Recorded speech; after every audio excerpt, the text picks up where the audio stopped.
that even though this boy, there's no evidence of this boy walking out of their house, there is evidence of activity inside that house and on the outside of that house when that child disappeared. Seems like a winner, winner, chicken dinner, slam dunk all day long. So many people, why aren't they arrested? Oh my God, why aren't they arrested? Right?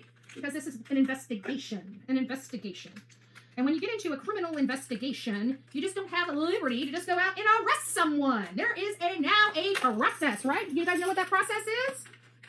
It's a warrant for your arrest. So why do they not have enough for a warrant of an arrest?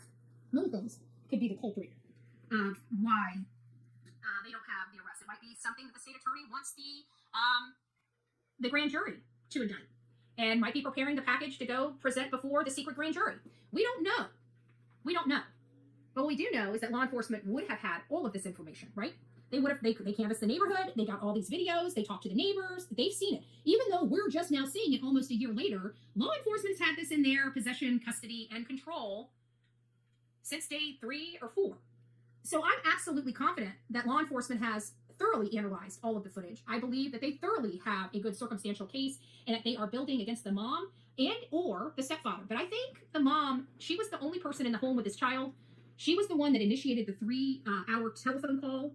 I really believe that the focus is going to be on the mother more so than the stepfather, despite what you all may think. Now, do I think that the stepfather has a hand? He's got some he's going to have to answer to some things based on everything I'm seeing here.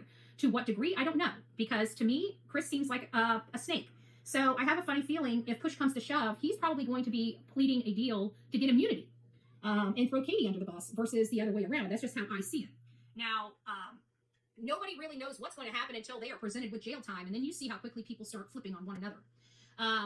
But we do have a better understanding, thanks to their own unscrupulous PI for providing us such an overwhelming amount of evidence that goes to the integrity of the investigation that should not be out in the public eye. Thank you so much for putting that out in the public eye. I'm never going to complain for more information, right? But I also am friends with this child's father.